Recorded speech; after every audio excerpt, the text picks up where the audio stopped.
So weekly market we have seen the market which turns around at specific day on a week. Yes, ma'am.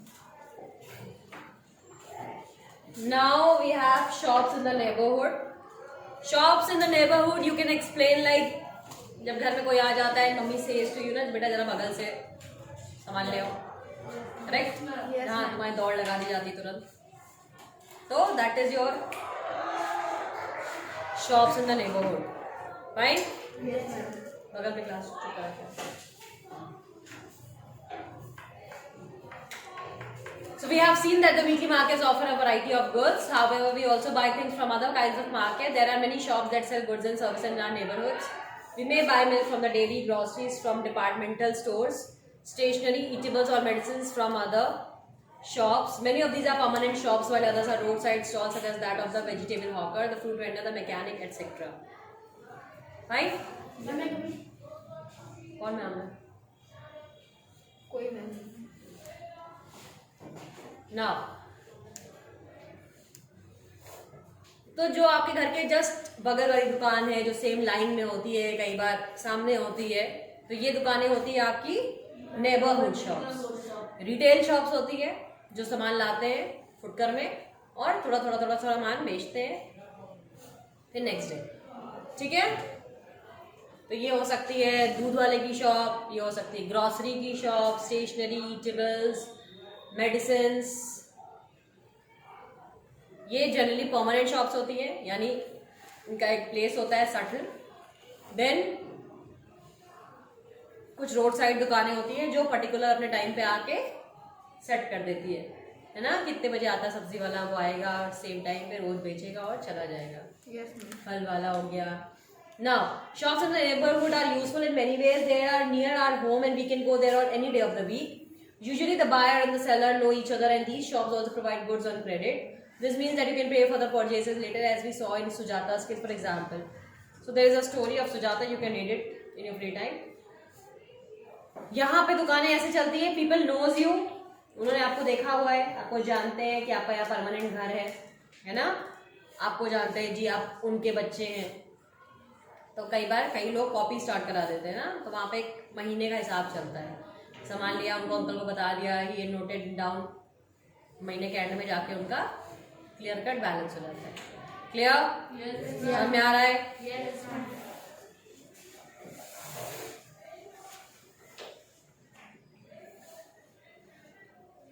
So one question is there, what are the different kinds of shop that you find in your neighborhood? What do you purchase from them? Different तरीके की कौन कौन सी shops होती हैं घर के पास में? किस किस चीज की हो सकती है?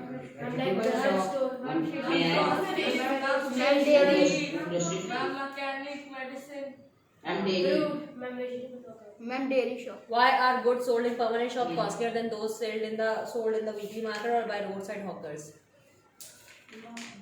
परमानेंट शॉप्स में जो सामान बिकता है वो महंगा क्यों होता है रादर देन वीकली मार्केट में जो सामान बिकता है?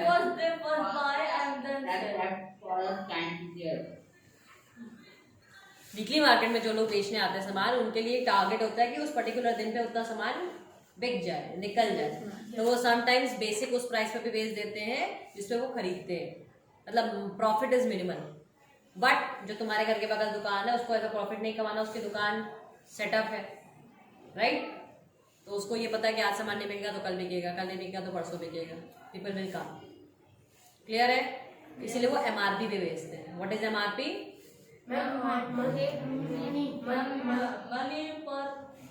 Minimum price.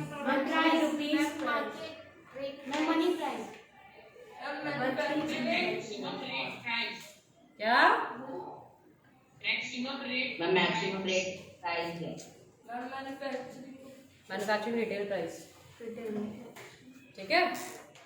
You might have noticed that there are different kinds of sellers even in the neighborhood market. Some of them have permanent shops and others sell their goods on the roadside.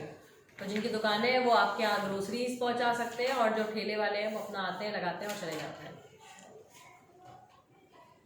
Why do you think the guard? Okay, shopping complexes and malls. So this is the third category where you buy and where you go for shopping. Fine. So far, we have seen two kinds of marketplaces: weekly markets and markets in our neighborhood. There are other markets in the urban area that have many shops, popularly called shopping complexes. These days, in many urban areas, you also have large multi-storied air-conditioned buildings with shops on different floors known as malls. In these urban markets, you get both branded and non-branded goods, as you have heard, as you have read in the chapter on advertising, जो हमने नहीं पढ़ा, नहीं पढ़ा. Branded goods are expensive, often promoted by advertising and claims of better quality. The companies producing these products sell them through shops in large urban markets and at times through special showrooms. As compared to non-branded goods, fewer people can afford to buy branded ones. Mall एक अलग ही structure है, बताया था मैंने. Mall में अगर कोई shop खोल रहा है, so they need to pay a lot of expense because the rent is so much, and then the electricity charges and the maintenance charge and so many things. So generally they keep the branded goods with them. Branded goods के जो लोग हैं कि भाई subtle है. If I need to wear a Levi's jeans, I will wear a Levi's jeans. है ना? जैसे मैक्स के शोरूम में जाते हैं, तो ये हमारे ब्रांडेड शोरूम्स है. यहाँ पे जाओगे, शॉप पे आप बार्गेन नहीं करते. You never bargain on such items. You go, whatever the price tag is there, you just buy it and you come back. But in the weekly market, when you go, you bargain there. But you cannot bargain in a mall. Yes, ma'am. Because that is a branded good, the price is fixed. But in the malls, we have some non-branded goods as well, which are the local brands or the new brands which has been arisen, or somebody has taken a shop in that particular mall, like salon. You know?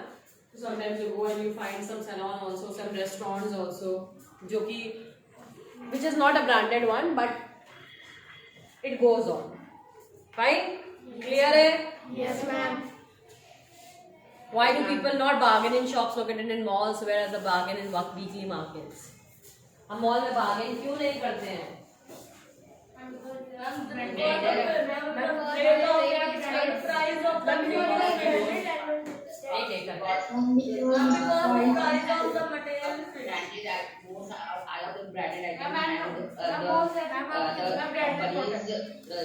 Have a lot of money spent on their advertisement. So people goes on branded items, so they doesn't think to bargain it because they think that the quality is so good, so it must take this amount of money. This is the mindset of people that you never bargain on MRP, but you can bargain on MRP as well. Do you know this? जागो ग्राहक जागो आता है ना, कभी कभी advertisements आते हैं ना. You can bargain on branded goods. कभी ब्रांड फैक्ट्री गए हो? ऐसी जगह पे गए हो जहाँ पे सेम ब्रांडेड गुड्स होलसेल में मिलते हैं? So there are not many shops which are the wholesale shop of that particular brand. Yes. जैसे we have a brand factory near to Valsad. So same branded goods, what you get it from in the mall, the same thing you can get it, but with the cheaper price. सोचो, online shopping पे जब तुम सामान खरीदते हो, same brand good जो तुम mall में देख के आए, और सेम चीज तुम ऑनलाइन जब देखते हो तो उसमें सेल लग जाती है या कुछ ऑफ हो जाता है. And sometimes you put some coupons also. Yes, ma'am. Right? So the price gets lesser. If these branded goods are subtle with their prices and they cannot be changed, so that means no bargaining can be done, but the things goes on. Right? Same चीज cell पे जब आती है तो सस्ती क्यों हो जाती है?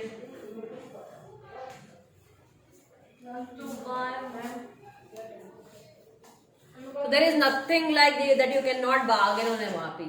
You can bargain. Same chocolate तुम बगल वाले बनिया के यहाँ लेके आओगे, and then same chocolate अगर किसी wholesale shop पे जाओ, जब एक साथ बल्क में ले रहे हो, like you guys know it very well, जैसे कैंटीन में subsidized, but that subsidy is given to the army people, but for the civilians also, if we need to buy a particular product in bulk, we go to the wholesale area. जैसे जब घर में शादी वादी पड़ती है तो बहुत सारा जब राशन दिया जाता है तो ऐसी दुकानों पर जाया जाता है जहाँ पे सेम चीजें सस्ते दाम में मिलती है. मिलती है ना, Yes, ma'am. जब थोक का सामान लिया जाता है. So we have basically two types of things. What? That is a retail market and the wholesale market. So you need to understand what is a retail market and what is a wholesale market. Retail market means, अब तुम इस process को कैसे समझोगे तुमको समझाती हूँ.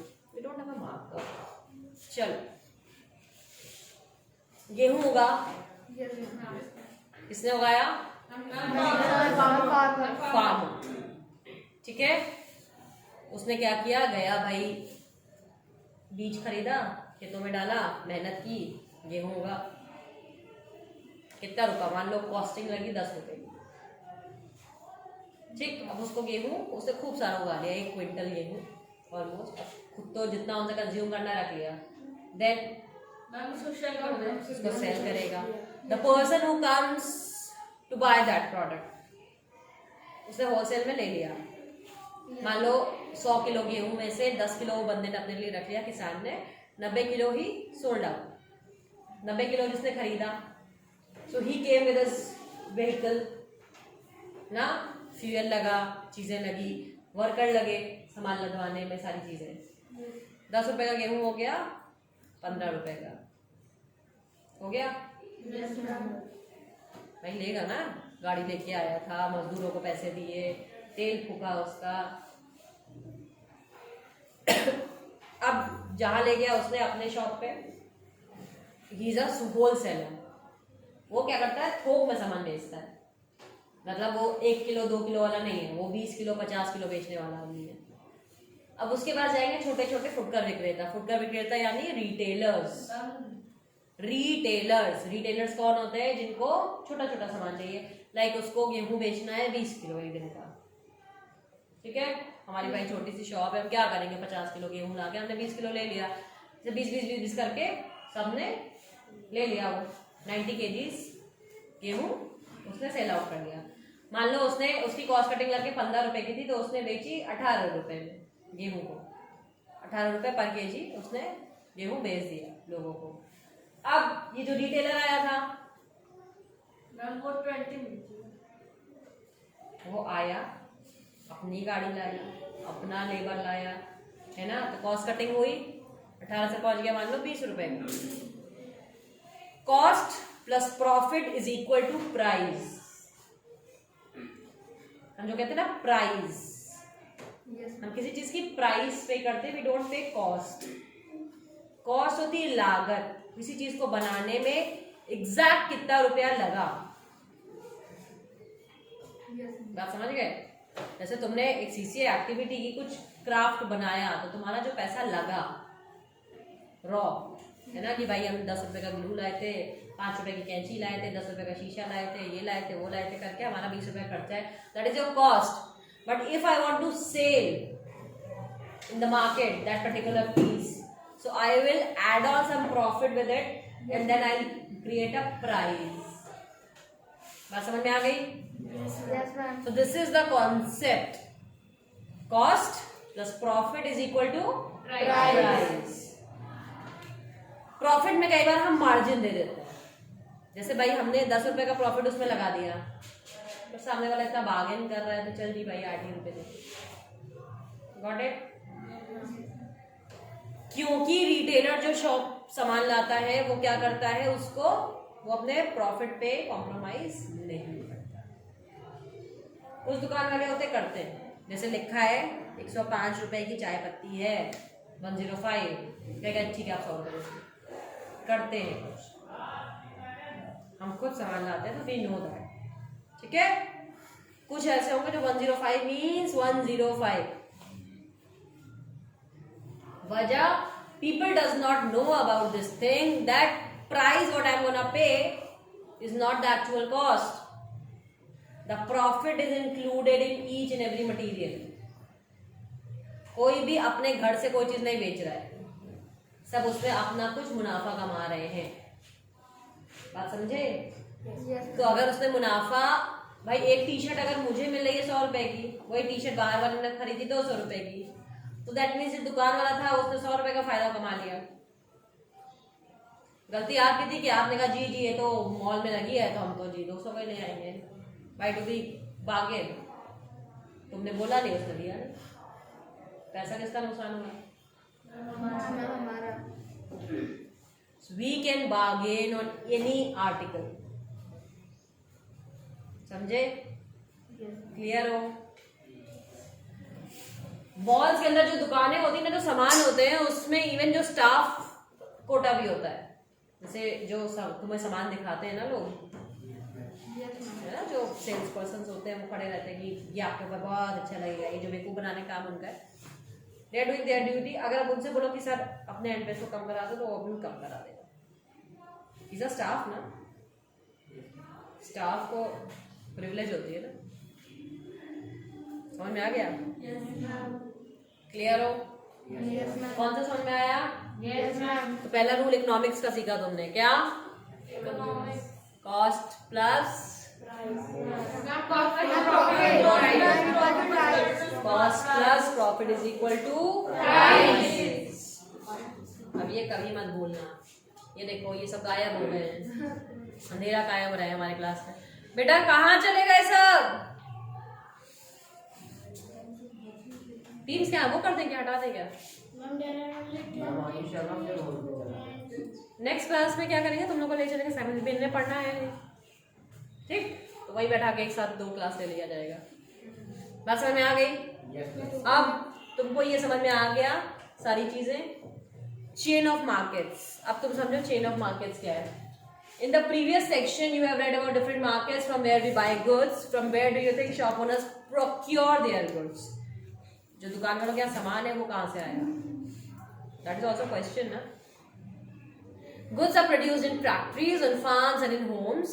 However, we don't buy directly from the factory or from the farm, nor would the producers be interested in selling as small quantities, such as 1 kilo of vegetables or 1 plastic mug. भाई चीजें 3 जगह बनती है, या खेतों में उग रही है, या फैक्ट्रीज में बन रही है, या तो लोग घर में बना रहे हैं। करेक्ट? यस मैम जो बना रहा है वो छोटा अमाउंट नहीं बेचने में इंटरेस्टेड है, और ना उनके पास जाके खरीद रहे हैं कि हमको जी आज चाहिए 2 किलो आलू, तो हम जाए सीधा गांव किसानों के पास। Good morning good afternoon ma'am so उसकी वजह ये है कि हमारी लागत बहुत लग जाएगी वहां तक पहुंचने के लिए, राइट? भाई गाड़ी लोगे, निकालोगे, पेट्रोल डीजल डालोगे, तब जाओगे। और मेरे पास अगर गांव नहीं है तो हम क्या करें? हम जो अगल बगल मिल रहा है वो ले लेंगे। The people in between the producer and the final consumers are the traders. जिसने उगाया दे आर द प्रोड्यूसर्स, हमें यूज करना है वी आर द कंज्यूमर्स। एक चॉकलेट इसने बनाई, एक चॉकलेट हमें खानी है, वो चॉकलेट यहां से यहां तक पहुंचेगी ट्रेडर्स के थ्रू, ट्रेडर्स के through. Sort of. The wholesale trader first buy goods in large quantities. Wholesaler का concept. For example, the vegetable wholesale trader will not buy a few kilos of vegetables, but will buy a large lots of 25 to 100 kilos. है ना, वो bulk में सामान खरीदेगा। This will then be sold to other traders. In these markets, buying and selling takes place between traders.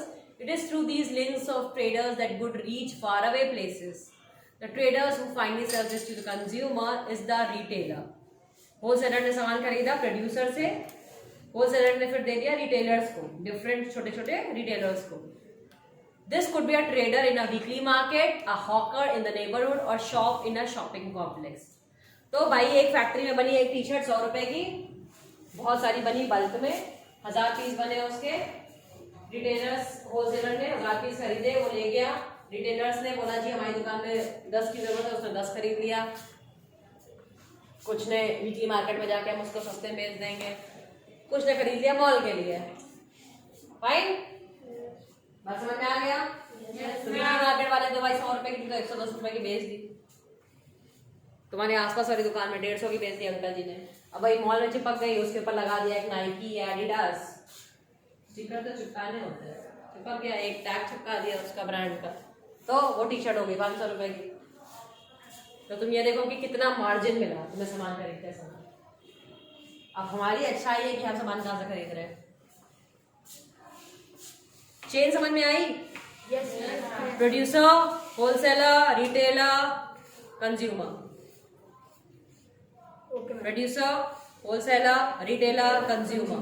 बोलिए। Producer,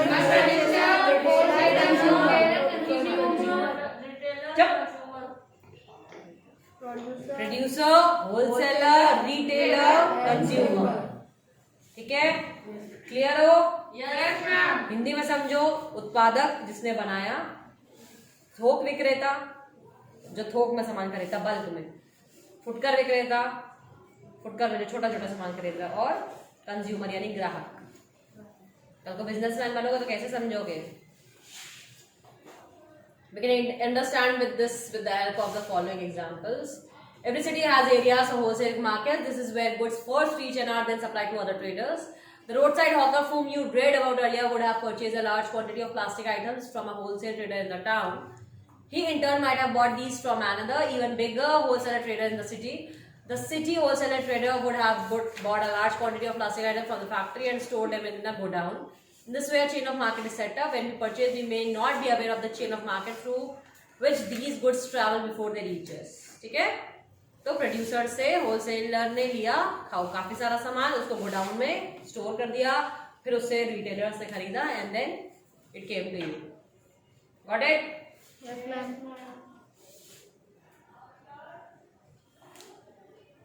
Markets everywhere. I think last topic है ये।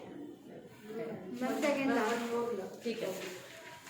So far, we have seen different marketplaces where people buy and sell a variety of goods and services. All these markets are in a specific locality and work in a particular manner and time. However, it is not always necessary that one has to go to the market to purchase goods. You can place orders for a variety of things through the phone and these days through the internet, and the goods are delivered at your home. In clinics and nursing homes, you may have noticed sales representatives waiting for doctors. कभी doctor की दुकान में जाओ तो sales representative बैठे रहते हैं, वो वेट करते, वो दवाइयाँ देते हैं उनको, बहुत सारी जो एमआरस होते हैं ना, मेडिकल रिप्रेजेंटेटिव, दवाइयाँ लेके आते हैं कि आप अपने पेशेंट्स को ये दवाइयाँ दीजिए, प्रिस्क्राइब करिए।